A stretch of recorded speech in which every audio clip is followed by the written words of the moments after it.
तो मुझे ना पता नहीं कि इस देश का कंडीशन क्या है, या फिर ये देश के लोग करवाना क्या चाहते हैं, या फिर जो भी हो वो बात की बात है।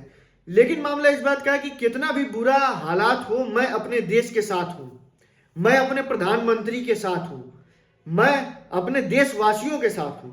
लेकिन हमेशा जेएनयू के स्टूडेंट ऐसे क्यों काम करते हैं जो लग जाते हैं भाई साहब कि हम लोग एक टेररिज्म यूनिवर्सिटी अपने दिल्ली में गाड़ के ही बैठे हैं।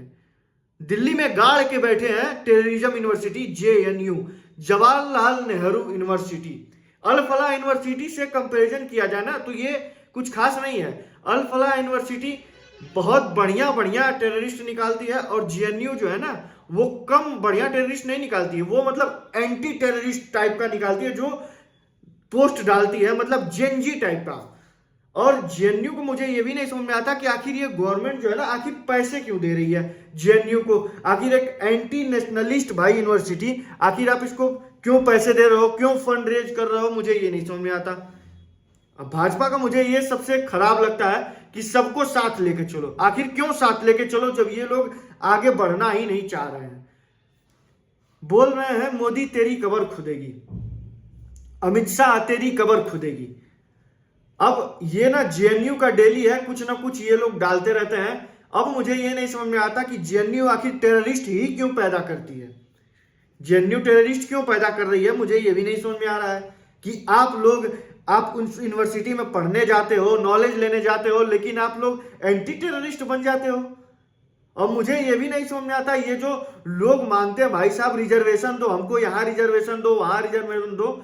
भाई जब हर जगह रिजर्वेशन मांग रहे हो तो जितनी मुस्लिम यूनिवर्सिटी है उसमें आप लोग रिजर्वेशन क्यों नहीं मांगते हो।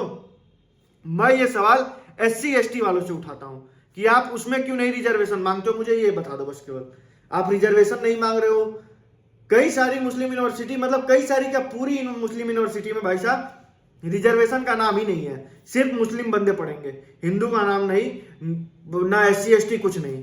अब ये लोग बोल रहे हैं भाई साहब, और खास करके मुझे तो ये एससी एसटी वालों से ही दिक्कत है भाई साहब। हर जगह आप रिजर्वेशन मांगने स्टार्ट कर देते हो, लेकिन मुस्लिमों की बारी आती है तो वहां से रिजर्वेशन नहीं मांगते हो। और जान रहे हो मुस्लिम मतलब काफी सपोर्ट करते हैं भाई साहब एससी एसटी वालों को, इतना सपोर्ट करते हैं कि नीला रंग का ही लैट्रिन का बनवाए थे सीट।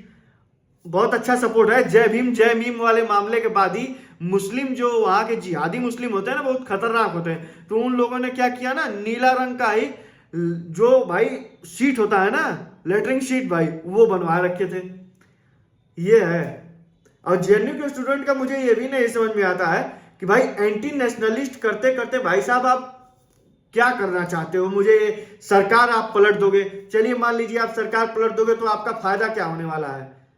आपके कॉलेज को फंड वगैरह सब दे रहा है, बीजेपी फंड दे रहा है, मतलब एक तरीके से देखा जाए तो टेररिस्ट फंड जो है वो बीजेपी ही दे रहा है, और बीजेपी जो है वो टेररिस्ट पाल रहा है, ये भी मैं बोल सकता हूं। अब ऐसे चीजों को भाई साहब ना आप लोगों को बहुत मतलब सोच समझ के देना चाहिए। फंड आप इस्तेमाल कर रहे हो, 500 करोड़ 400 करोड़ ऐसे जा रहे हैं उस यूनिवर्सिटी के नाम पे, क्यों? इन लोगों का पूरा ढेकरा जो है ना वो बंद करवाओ, सीधी बात। बंद क्यों नहीं हो रहा है? मैं तो बीजेपी से ही सवाल पूछता हूं या मोदी से ही सवाल पूछता हूं कि आखिर एंटी टेररिस्ट यूनिवर्सिटी को क्यों दे रहे हो। अल फलाह यूनिवर्सिटी को भी जा रहा है पैसे, उसके बाद इस यूनिवर्सिटी जेएनयू को भी पैसे दे रहे हो। और जब इलेक्शन की बारी आई थी तो इलेक्शन में भी एंटी नेशनलिस्ट जो स्लोगन चले थे वो बात की बात है। और उसके बाद खास करके कांग्रेस ही जहां रहे वहां एंटी नेशनलिस्ट ना हो, ऐसा हो ही नहीं सकता। राहुल गांधी जेएनयू से भाई पुराना रिश्ता है, और जहां राहुल गांधी रहे वहां टेररिस्टों की बात ना हो या एंटी नेशनलिस्ट की बात ना हो तो वहां बात ही नहीं है। वहां तो होना ही है वो बचा भाई, काम होना ही है, सीधी बात। तो इस थॉट प्रोसेस को लेके आप अपने देश के साथ रहिए, अपने देश के प्रधानमंत्री के साथ रहिए। देखिए पार्टी का ऑपोजिशन आप करिए, लेकिन आप भाई किसी को मतलब मारने की धमकी, और मुझे ये नहीं सुनना लोगों को भाई पकड़ो। दिल्ली पुलिस क्या कर रही है, मतलब देश के होम मिनिस्टर प्राइम मिनिस्टर को मारने की बात कर रही है, और दिल्ली पुलिस बस शांत होकर बैठी है, भैया हमसे कुछ नहीं लेना देना। दिल्ली पुलिस चालान काटने में तेज है लेकिन रेप केस सॉल्व करने में सबसे पीछे। दिल्ली पुलिस सब काम करने मतलब भाई चालान और उसके बाद और घूस लेने में भी दिल्ली पुलिस सबसे आगे। दिल्ली पुलिस के हवलदार के पास अगर चेक कर दो ना तो भाई एक से एक बेटर से बेटर घर मिल जाएंगे, करोड़ों की प्रॉपर्टी बना रखे हैं। लेकिन भाई साहब जब रियलिटी बात आती है ना तो एक कुछ नहीं, जब मेन केस की बात आती है तो गायब हो जाते हैं। तो यही बात है कि दिल्ली पुलिस को इन लोगों के खिलाफ एक्शन लेना चाहिए, लेकिन दिल्ली पुलिस शांत है। जेएनयू के लौंडे भाई थोड़ा सा मैच्योरिटी अपने अंदर लाइए कि आप स्टूडेंट है, एंटी नेशनलिस्ट नहीं है। आपके माँ बाप ने वहां पढ़ने के लिए भेजा है, चलिए मान लीजिए आप पढ़ते नहीं है, लेकिन फिर भी एक जगह आप अपना ओपिनियन रखिए। जहां आपको ओपोजिशन करना है तो पार्टी का ओपोजिशन करना है, ना कि एंटी नेशनलिस्ट मतलब पूरे देश का ओपोजिशन नहीं करना है। अगर आपको देश का ओपोजिशन करना है तो पाकिस्तान जाओ या बांग्लादेश जाओ। और बांग्लादेश में जब हिंदू मारे गए थे तब भाई साहब कुछ नहीं बोला, मतलब जेएनयू से कोई खबर नहीं आई। लेकिन जब नेपाल में मुस्लिम, जब भाई मुस्लिम वहां की जो मुस्लिम का क्या होता है यार, वो जो मस्जिद होता है, मस्जिद पे जब अटैक हुआ तो ऑल आयन नेपाल मुस्लिम का टैग बना के डाल दिए ये लोग। और हर जगह कहीं मुस्लिम माने जाते हैं, गाजा वगैरह फिलिस्तीन ये जहां भी मारे गए वहां मुसलमानों को बचाओ, मुसलमानों को बनाओ, खास करके ये जेएनयू से ही आ रहे थे। और जब दिल्ली का पोल्यूशन बढ़ रहा था तब भी वो उधर ही से आए। अब जब भाई दिल्ली का पोल्यूशन जो 11 साल से आपकी सरकार, और आप मतलब आम आदमी पार्टी की बात कर रहा हूं, आपकी सरकार जब थी तो उस वक्त सबसे ज्यादा हाईएस्ट भाई एक्यूआई गया था, लेकिन उस वक्त कुछ नहीं।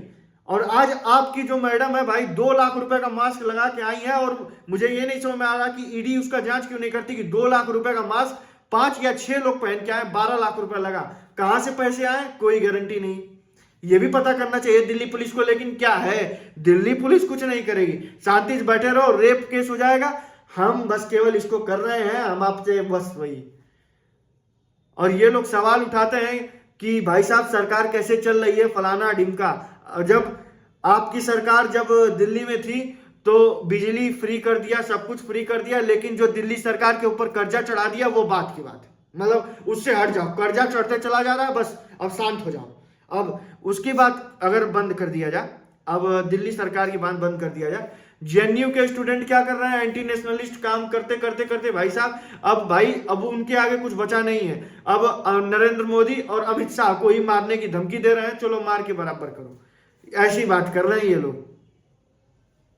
तो पॉइंट ये समझो कि आप एक पार्टी का ओपोजिशन करो, लेकिन भाई साहब आप किसी को अपने देश का मत ओपोजिशन करो, सीधी बात। ऑपरेशन सिंदूर पे भी आपने लफड़ा उठाया, जहां मुस्लिम मारे जा रहे हैं वहां लफड़े उठा रहे हो, लेकिन कभी भी आप हिंदू के ऊपर लफड़े नहीं उठा रहे हो, या फिर कुछ अच्छा कर दिया जाए उसके ऊपर नहीं बोल रहे हो। लेकिन कहीं भी मिल जाए तो भाई एंटी टेररिस्ट स्लोगन वगैरह सब कुछ चालू कर दे रहे हैं जेएनयू के स्टूडेंट। मुझे कुछ नहीं बोलना है इस मामले में, जितना बोलना था बोल चुका हूं, लेकिन अच्छा नहीं है भाई। सपोर्ट करना है अपने देश को सपोर्ट करो, किसी पार्टी को अगर अपोज करना है तो अच्छे से अपोज करो, नहीं तो भाई बुरी बात है। एंटी नेशनलिस्ट हो तो सीधी बात पुलिस वाले डाल दिए जाएंगे। और खास करके जिस दिन योगी आदित्यनाथ बैठ गए ना तो उस दिन वही बात है कि योगी आदित्यनाथ की स्क्रिप्ट वही है कि गाड़ी चलते जाएगी, गाड़ी पंचर हुई, लोग जो उसमें से बंदा है जो चोर है वो भाग रहा है, और वो भागते भागते उसको इनकाउंटर कर दिया गया। योगी जब प्राइम मिनिस्टर बन जाएंगे तो बस योगी का ही वेट कर रहा है लोग, सब लोग तो योगी का ही वेट कर रहे हैं बस। तभी तक जेएनयू का पूरा दुकान चल रहा है। जेएनयू को बंद करने का प्रोसेस जो है ना इन लोगों को स्टार्ट करना चाहिए, क्योंकि भाई ये आप अपने देश को सपोर्ट करो भाई, सीधी बात। आपको पार्टी को अपोज करना है तो पार्टी को अपोज करो।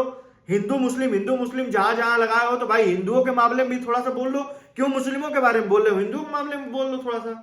लेकिन नहीं भाई साहब, बस केवल थोड़ा सा इन लोगों को नहीं, हम तो सर लिटरेसी सर, लिटरेसी, या फिर ये बोलो ना लिटरेसी सर के बाद ये बोलो सेकुलर है हम लोग, उसमें सेकुलर भी है भाई, सेकुलर। और देखा जाए तो भाई सेकुलर लोगों का माइंड भी वैसे ही है।